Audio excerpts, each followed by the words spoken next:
Hey, what's up, everybody? Hello, Internet. Well, I'm out here in the back. This should be my second video today. It's still Thursday, March 30th, and the time is 12:20.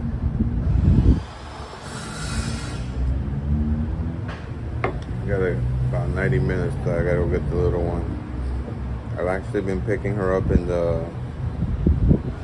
It's a Huffy.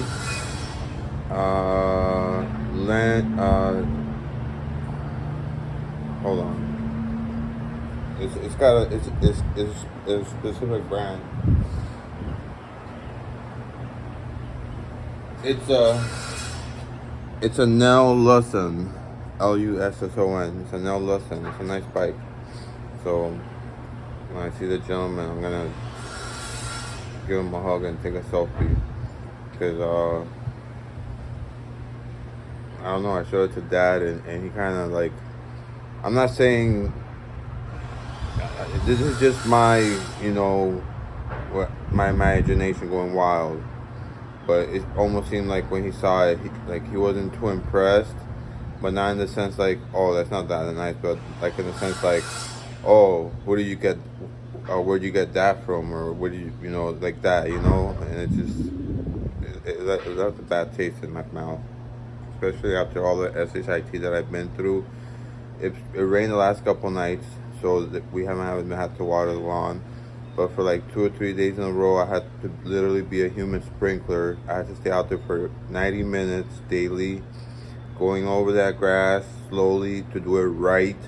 Because, Dad went over it one night and he was like, oh, I watered the lawn. I was like, really? And I go outside to, I check the nozzle. It's on jet, which means that goes the furthest distance and it has the most pressure up, the most pressure spray. He probably just went over each patch just once real quick and then call it a day. You're supposed to, I understand, leave it up for like an hour, when you water lawns. And this is new lawn that was put down, thank goodness it rained, because I seriously doubt, yeah, if he does it at night, and he does it for at least 90 minutes, and I put it on soaker, which is kind of like a soft shower, and I go over it. You guys saw the video. I made the video. I don't gotta tell you about it. You can go back and look at the video. I try to go over it nice and slow, because essentially I would imagine that's the minimum that it needs so that it can grow and thrive and actually set itself onto the ground, because remember, it was just reposted. Anyways, I reapplied at a Publix.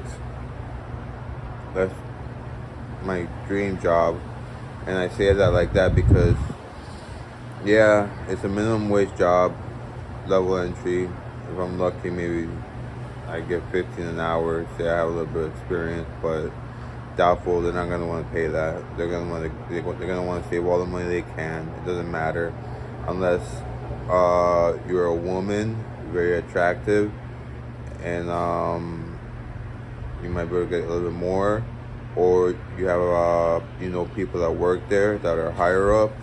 You might be able to get a little more, or you have years and years of experience in supermarkets, which I have years as a vendor, but it's not the same as supermarkets. It's the same, but it's not the same. Being a vendor essentially is more exciting and more fun than working at a supermarket. And I'll tell you why right now. When you're a vendor, you're not stuck in one place for 8 hours a day. Essentially, if you own your route, you work for you're paid based on the a certain percentage of the amount you sell. So like if you sell like $10 worth of bread and your the rate you get is 20%, you get $2. And now the $10 worth of bread, if it takes you an hour or if it takes you 10 minutes to put up, it doesn't matter. So you're a vendor, and if you got it down packed, you know what what the customer wants. You're very well organized. You could essentially make your route super easy. You can make it to a point where you place your orders just right, where you don't have to do more work than needed, because some people want to grow their routes, which is understandable. There's people that are doing it as investments, so therefore they try to pump up their numbers, so they'll order more than that's actually needed. But the problem with that is, when the bread doesn't sell, you have to bring that back. You're not allowed to keep bread out of date, and if you do so, you could actually you could lose your territory, you could lose your investment, because I don't know exactly how it works, but they make these long contracts. You know how everything is. Lawyer, you have to understand the mumbo jumbo, but you leave stuff out of code, or which means that, let's say they want you to keep the bread. I'll use Martin's bread for an instance. That's a very good bread down here in the southeast, at least Florida for sure. They have a 3-day code of what they're allowed to leave their bread. So that means that every third day they have to literally replace everything that's on the shelf and put in fresh stuff, because that's one of the higher quality type of bread. And so if you order a whole bunch because you want to pump up your numbers, but they don't sell, you're doing extra work, because you got to pick all that back up. Then you're putting back out probably just as much, because you want to keep the numbers looking good and you want to make some money. Because if you put less than when you take out more than what you put in, you're gonna make negative money. You're gonna owe them money instead. So it's like a vicious cycle. It just continues. If you pump it up, you gotta continue pumping it up, and then there's only so much that can be done. And nowadays, the big companies, they allegedly want the routes to be, they want territories to be smaller, which is understandable, because it's gotten too saturated. Here we have like every 3 to 4 miles, which is a lot, but remember, this is a car based society, so it's not when you're driving 40, 50, 60 miles per hour, except for your stoplights and stop signs. You have a supermarket, so you're essentially saturated with supermarkets. They're just all over the place. So, for instance, a buddy of mine had a supermarket. Two of them, actually, 2 people I knew, they were doing great numbers. And then the same company where they were distributing that bread to decided to open another store, another location right down the street. One of them happened to be in the same territory as a person, one of them did not. So one of them ended up making, let's just say, $3,000-$4,000 a week. Now they're making maybe 2-3 if they're lucky, because it's a lot of work. It's a lot of hard work, getting up at like 2-3 in the morning, or like 1 in the morning. Some people wake up at midnight. It's not easy. And very physical. The smart thing to do is, once you get accustomed to it, once you know your customers, just order what you need. That way, when you come in, essentially your shelves, if they're not empty, they'll be close to empty. You eventually will know where you place your items on the shelf, because there's certain locations. Like, for instance, most people are right-handed. I think it's 80% of people are right-handed. It's funny how numbers work. Usually there's patterns in everywhere, even in nature.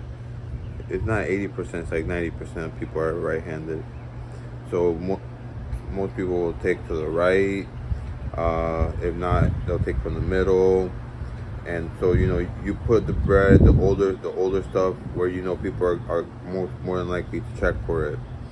Now you got some people that check for dates.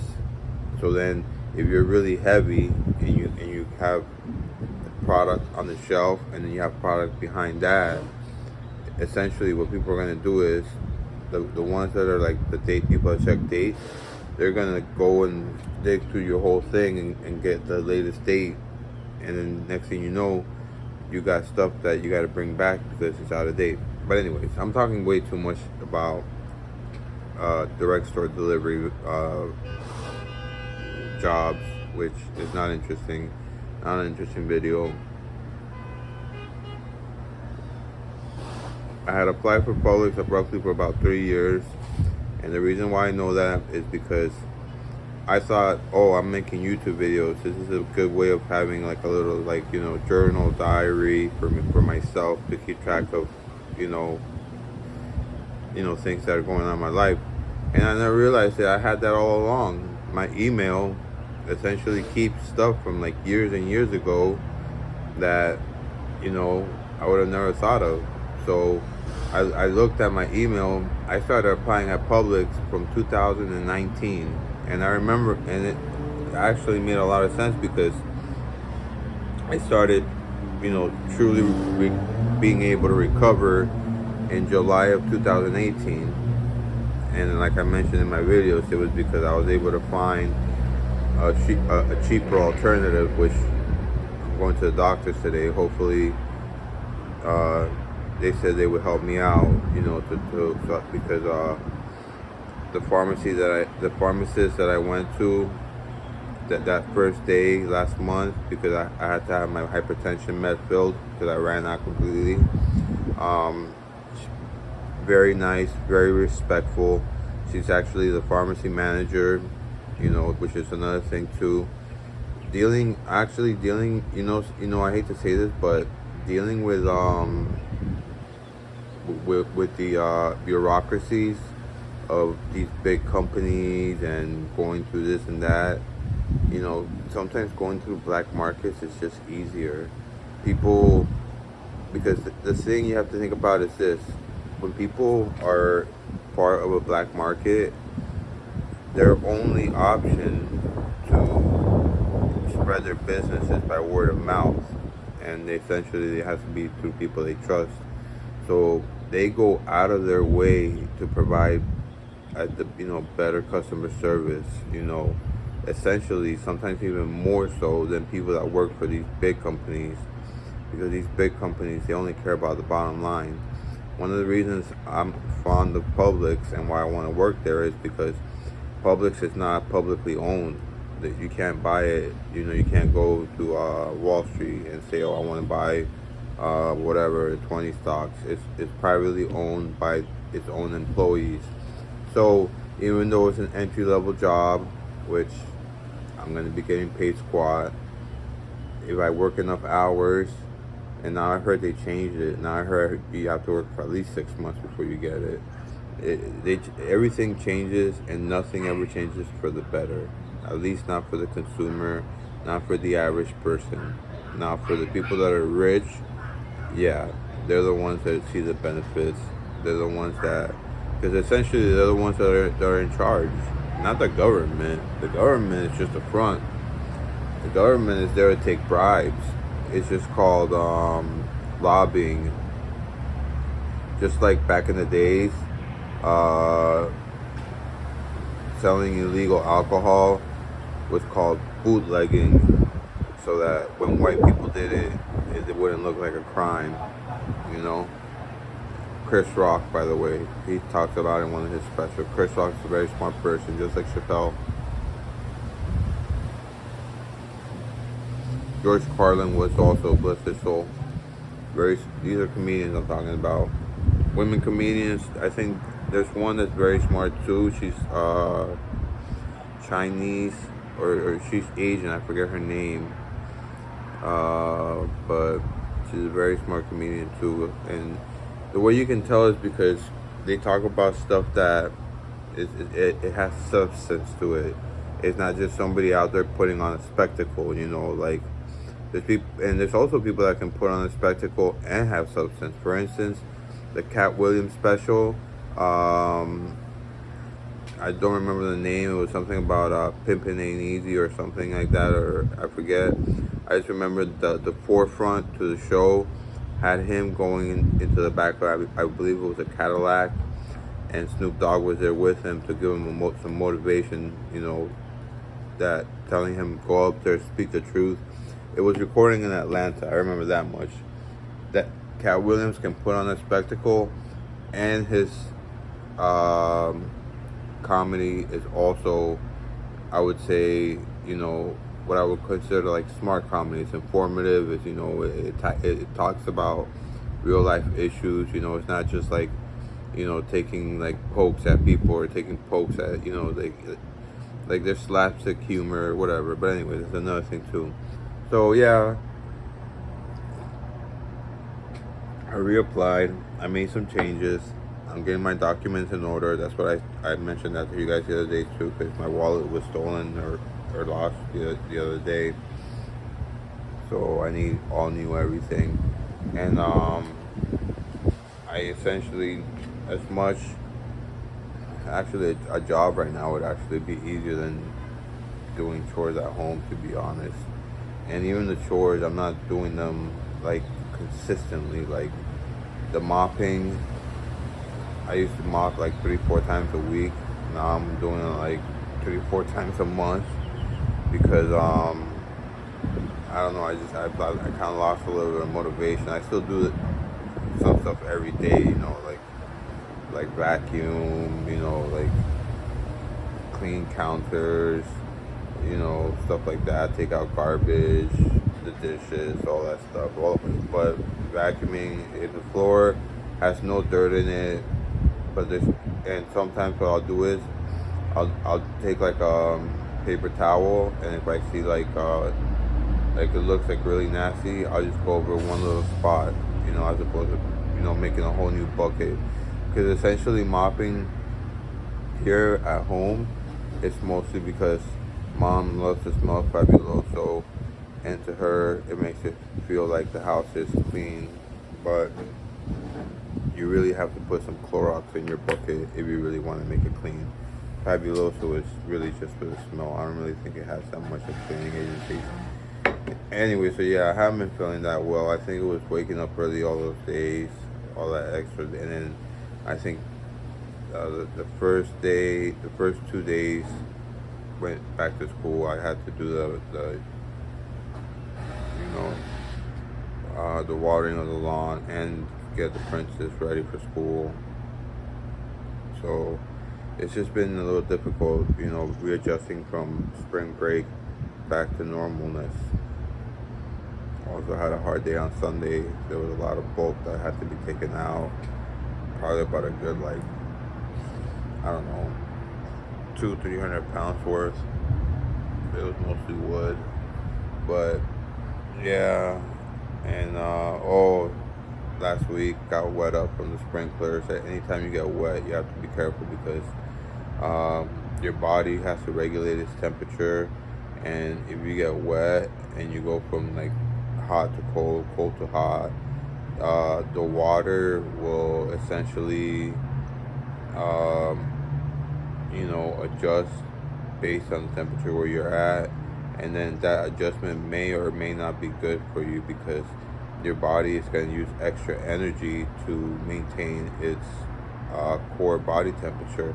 And anytime your body uses extra energy for anything, that's less energy that goes towards your immune system. That's why a lot of people get sick, when it gets cold outside and whatnot, or things like that, or if they get rained upon.